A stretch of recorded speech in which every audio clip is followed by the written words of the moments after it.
अस्सलाम वालेकुम स्टूडेंट कैसे हैं स्टूडेंट। आज हम फिजिक्स के चैप्टर नंबर 4 का टॉपिक रेजोल्यूशन ऑफ फोर्सेस पढ़ेंगे। स्टूडेंट फोर्स का हमारी डेली लाइफ में बहुत इस्तेमाल है। हर काम करने के लिए फोर्स का होना ज़रूरी है, उसके बिना कोई काम नहीं होता। आज हम फोर्स को उसके मतलब पढ़ेंगे कि अगर किसी बॉडी में कोई फोर्स एक्ट कर रही है तो हम उसको उसके कंपोनेंट में कैसे डिवाइड कर सकते हैं और कंपोनेंट्स क्या होते हैं। दरअसल कंपोनेंट जो होते हैं फोर्स के, वो उसकी ख़ास सिमत के अलाउंग उसको देखना कि उस सिमत के अलाउंग फोर्स ने कितना एक्ट किया है। जैसे फॉर एग्जांपल अगर हम फोर्स को एक्ट कर रही है किसी बॉडी के ऊपर तो हम उसको हमें देखेंगे एक्स एक्सिस के अलाउंग इस फोर्स ने कितना एक्ट किया है और वाई एक्सिस के अलाउंग कितना एक्ट किया है। वर्टिकली कितने एक्स एक्सिस को जो हम हॉरिजॉन्टल एक्सिस कहते हैं और वाई एक्सिस को वर्टिकल एक्सिस भी कहते हैं। हम टॉपिक की तरफ आते हैं। रेजोल्यूशन ऑफ फोर्सेस का मतलब होता है splitting up of force into two mutually perpendicular component is called the resolution of forces.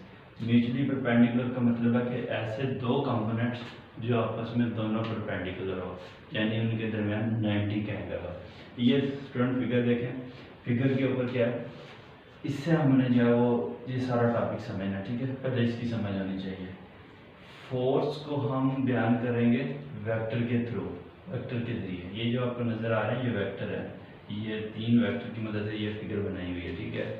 तो अब हमारे पास ये एक फोर्स है, ठीक है, ओ ए वेक्टर की मदद से एक फोर्स एफ को हमने रिप्रेजेंट किया हुआ है।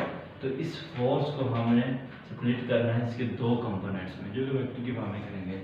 तो अब अगर इस फोर्स के यहाँ पे ये जो इसका हेड है फोर्स का ये, तो यहाँ से हम इसकी जो है ये परपेंडिकुलर जो वो गिराएंगे ये नीचे, तो यहाँ पे हमारे पास एक वेक्टर बन जाएगा, ठीक है।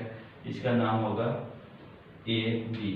फिर यहाँ से एक वेक्टर हम यहाँ तक जो हमारे पास फोर्स थी वहाँ तक एक हम वेक्टर ड्रा करेंगे जिसका नाम ओ बी है। अब ये वाली जो हमारे पास नीचे जो वेक्टर है ये एफ एक्स फोर्स के अलाउंग एक्स एक्सिस जो एक्ट कर रही है उसको शो करेगा, और ये जो हमारे पास वर्टिकल कंपोनेंट है ये फोर्स जो वर्टिकल के अलाउंग एक्ट कर रही है उसको शो करेगा हमारे पास। तो हम ये जानते हैं कि ये टोटल फोर्स, ये जो थर्ड कंपोनेंट होता है ये बाकी दोनों के सम के इक्वल होता है। तो O A is equal O B plus B A. इसके बाद वेक्टर ओ ए की जगह पे हम एफ लिखेंगे क्योंकि ये टोटल फोर्स हमारे पास है उसको शो कर रहा है।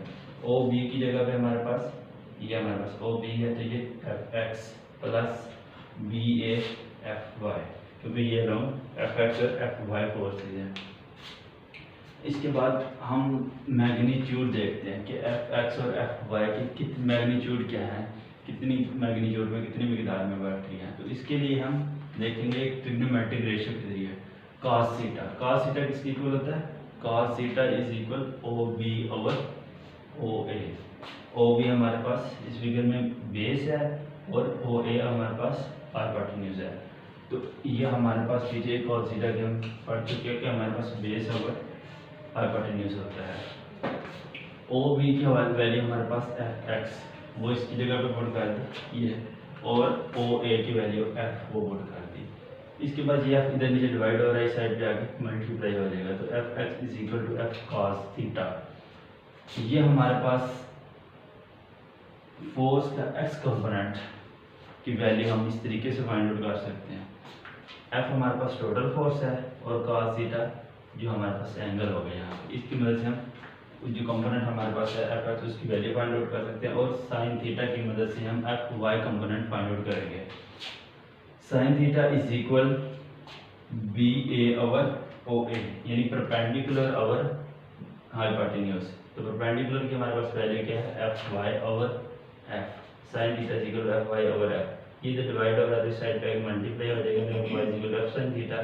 वही मैंने नीचे दोबारा स्टेप में लिखा है F Y is equal to F sine theta. अगर हम एक फोर्स है उसका y कंपोनेंट फाइंड आउट करना हो तो वो इस तरीके से करेंगे, टोटल फोर्स मल्टीप्लाई करेंगे साइन थीटा जो उसका एंगल होगा उससे। तो ये स्टूडेंट हमारा आज का टॉपिक था रेजोल्यूशन ऑफ फोर्सेस, ठीक है स्टूडेंट। ओके, अल्लाह हाफिज़, आज के लिए इतना ही।